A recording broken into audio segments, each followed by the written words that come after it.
السلام علیکم ورحمۃ اللہ وبرکاتہ۔ میں مسز شاہد اور آپ دیکھ رہے ہیں سکسیسفل لائف ود اسلام۔ امید کرتی ہوں آپ سب خیریت سے ہوں گے۔ اللہ سے دعا ہے اللہ آپ کو اور مجھے اپنے حفظ ایمان میں رکھے اور ہم سب کا خاتمہ بالخیر فرمائے۔ چلتے ہیں اپنے ٹاپک کی طرف۔ آج کا ہمارا ٹاپک ہے جمعۃ المبارک کی تاریخی اہمیت۔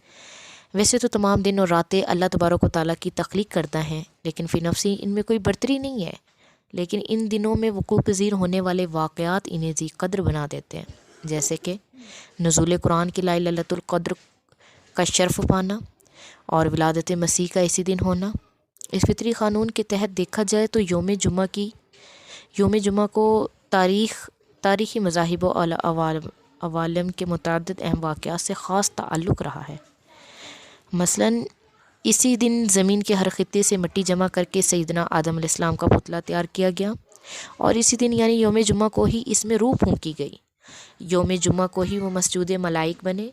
حضرت حوا علیہ السلام کا حضرت آدم علیہ السلام کی پسلی سے تخلیق پانا، اور پھر انہی دنوں میں ان کا نکاح ہونا، ان دونوں کا جنت سے اخراج، پھر صدیوں بعد حضرت آدم علیہ السلام کی دعائے توبہ کا قبول ہونا، بعد ازیں سرزمین عرب میں ان کا ملاپ اور وصال سیدنا آدم علیہ السلام، یہ تمام اہم واقعات یوم جمعہ کو پیش آئے۔ قوم نوح علیہ السلام نے اسی دن عالمگیر طوفان سے نجات پائی۔ جناب ادریس علیہ السلام اسی دن آسمانی سیر کو بلائے گئے۔ نار نمرود کا جناب خلیل اللہ علیہ السلام پر گل و گلزار ہونا بھی اسی دن وقوع پذیر ہوا۔ حضرت اسماعیل علیہ السلام کی قربانی اور حضرت اسحاق کی بشارت ولادت بھی جمعہ کو دی گئی۔ اسی دن جناب موسیٰ علیہ السلام کی قوم نے فرعون سے نجات پائی، اور اسی دن جناب ہارون علیہ السلام حضرت موسیٰ علیہ السلام کے نائب مقرر ہوئے۔ حضرت سلیمان علیہ السلام کو کھوئی بادشاہیت اور سیدہ بلقیس کو سعادت ایمان بھی اسی دن نصیب ہوا۔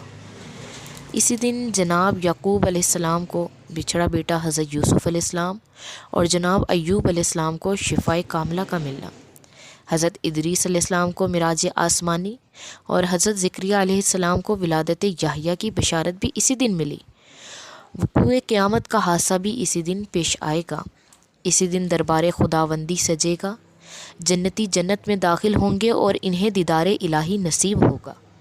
حضرت اسد بن زرارہ رضی اللہ تعالی عنہ نے تاریخ اسلام کا پہلا جمعہ پڑھایا۔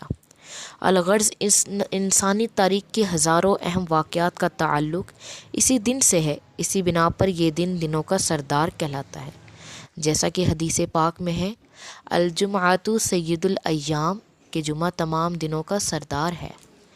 تو پتہ چلتا ہے کہ ان تمام تاریخی واقعات کا ہونا جمعے کو افضل بنا دیتا ہے، کیونکہ بہت سے اہم واقعات کا تعلق جمعہ سے بہت خاص ہے، اور اسی وجہ سے پیارے نبی نے جمعے کو دنوں کا سردار قرار دیا ہے۔